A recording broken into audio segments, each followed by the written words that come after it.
Karma has a wicked sense of humor and a memory that never forgets. I learned that the hard way when I cut a business trip short to surprise my 9-year-old daughter, Lily, for her birthday, only to be accused of breaking into my own lakeside cabin in Willow Creek, Oregon. It was October 2023, and I'd been in Seattle, wrapping up a cybersecurity contract that was supposed to cover Lily's school tuition. But being away from her on her birthday felt wrong. My late wife, Emily, always said birthdays were for family, and even though she'd been gone for 3 years, her voice still guided me. So, I grabbed a bouquet of daisies and a stuffed panda Lily had been eyeing, canceled my Sunday meetings, and drove 6 hours back to surprise her. I was grinning like an idiot, picturing her face when I walked through the door. But what I found in my driveway was pure chaos, a woman I'd never met, screaming like a drill sergeant, demanding someone inside my cabin get out or face the cops. When I tried to explain it was my property, she dialed 911 right there in front of me, treating me like a criminal. Trust me, you're not ready for what happened next. Pulling into Willow Creek Lane that crisp Friday afternoon, my heart sank. My dad's rental car, a beat-up sedan he'd borrowed while his truck was in the shop, was parked in the driveway. He'd come to check on some roof damage from a recent storm while I was away. That made sense.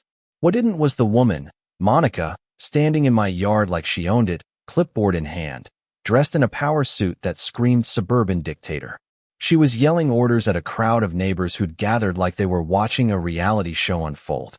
I stepped out of my truck, still clutching Lily's flowers and panda, and Monica spun around, pointing her clipboard at me like it was a loaded gun. Her eyes burned with self-righteous fury, as if I'd personally offended her entire existence. Before I could say a word, she barked that I needed to leave immediately while she handled the intruder situation. Intruder? This was my cabin. I inherited it from my grandfather after Emily passed, and Lily and I had called it home ever since. The neighbors knew us. The local coffee shop knew our order. But Monica? She was convinced I was some mastermind squatter who'd faked ownership papers. I tried to explain calmly. I swear that this was my property, my dad was inside. But Monica wasn't listening. She backed up, pulled out her phone, and called the cops, staring me down like she was daring me to run. The nerve of this woman was unreal. She told the dispatcher about aggressive squatters claiming ownership, painting me as the villain in my own driveway. I stood there, jaw on the ground, while she rambled on, completely convinced she was in the right. Meanwhile, I noticed Lily's tablet propped up in the cabin window, probably recording for one of her school projects, always filming something. That kid. Smart as a whip, just like her mom. I could imagine her inside, confused, watching this lunatic yell at her dad. The absurdity hit a new level when Monica's clipboard snapped in half during one of her dramatic gestures. Papers flew everywhere, the metal clips spinning through the air like a tiny frisbee. The crowd went silent, neighbors staring as Monica held the broken pieces, her authority crumbling along with her precious clipboard. I had to bite my lip to keep from laughing. It was like the universe had scripted the perfect humiliation. Then my dad, retired Judge Harold Bennett, stepped out of the cabin, cool as ever, like he'd just finished a crossword puzzle instead of being the center of a neighborhood crisis.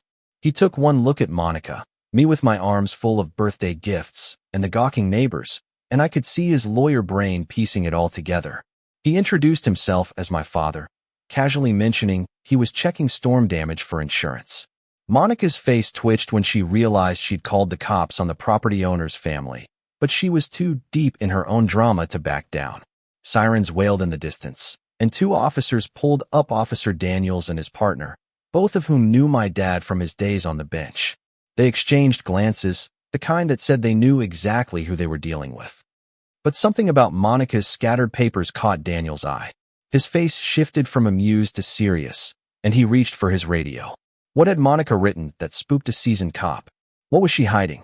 As Officer Daniels sifted through Monica's papers, the situation took a darker turn. Whatever was on those pages wasn't just HOA nonsense. It hinted at something bigger, something that made Daniels glance at my dad with a look I'd never seen before. Monica, oblivious to the shift, doubled down, waving her laminated HOA rules like they were the Declaration of Independence, demanding the officers arrest us. My dad just stood there, letting her dig her own grave, his years of courtroom patience on full display. Then Monica let slip something about a resort development deal, her eyes gleaming with greed. She was pressuring homeowners to sell for some community project, but the way she said it screamed personal profit. My dad mentioned that his father, my grandfather, had done the original geological survey for Willow Creek in the 1980s, and Monica's face froze. She knew something about the land she wasn't sharing, and it was tied to those surveys. That evening, after the cops left and the neighbors scattered, I was helping Lily with her homework when my phone lit up with bank alerts. Someone had accessed my account, moved funds, and changed passwords, a full-on digital attack. The timing was too perfect to be random.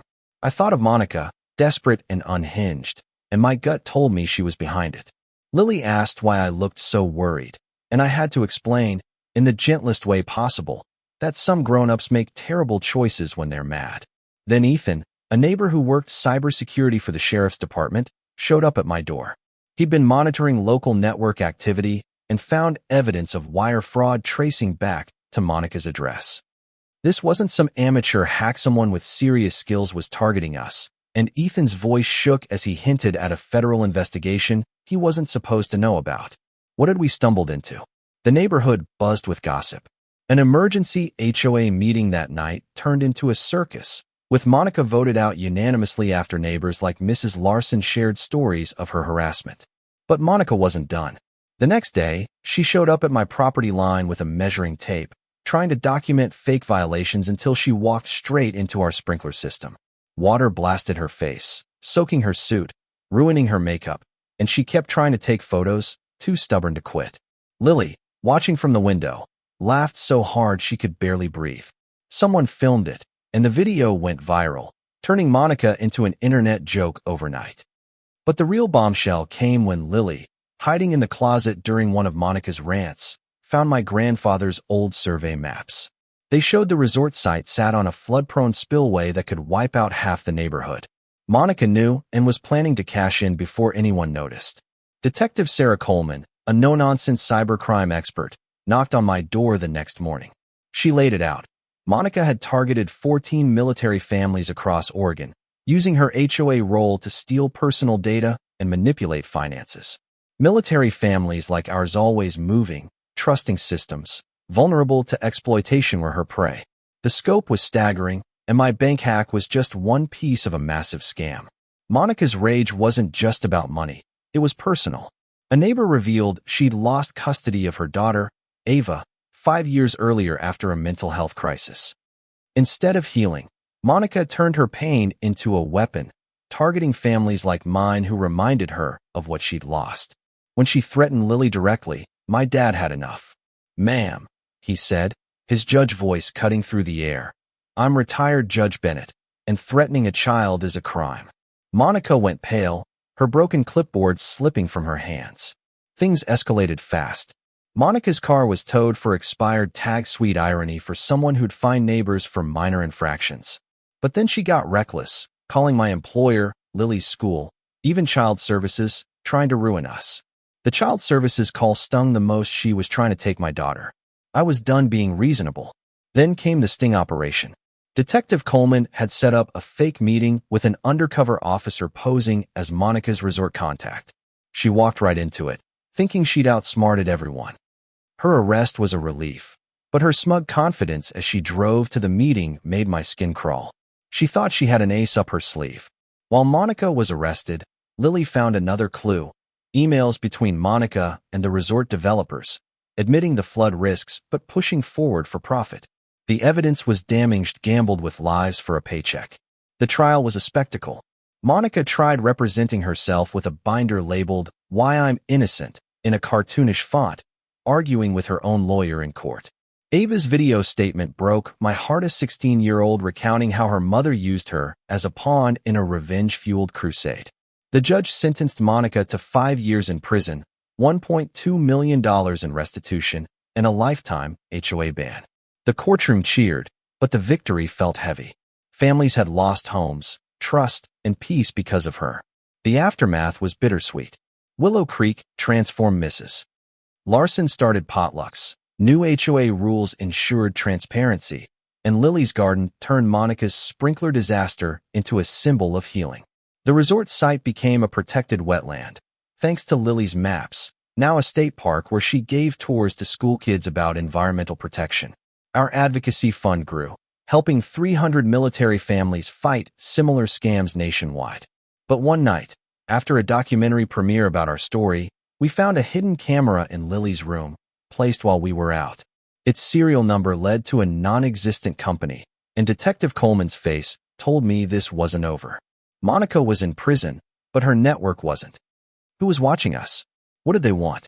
And how far would they go to silence a family that wouldn't back down? What do you think? Was Monica just a lone bully, or is there a bigger network still out there? Have you ever faced a neighborhood tyrant like this? Drop your thoughts below. Hit that like button if this story got your blood pumping, and subscribe for more real-life conspiracies.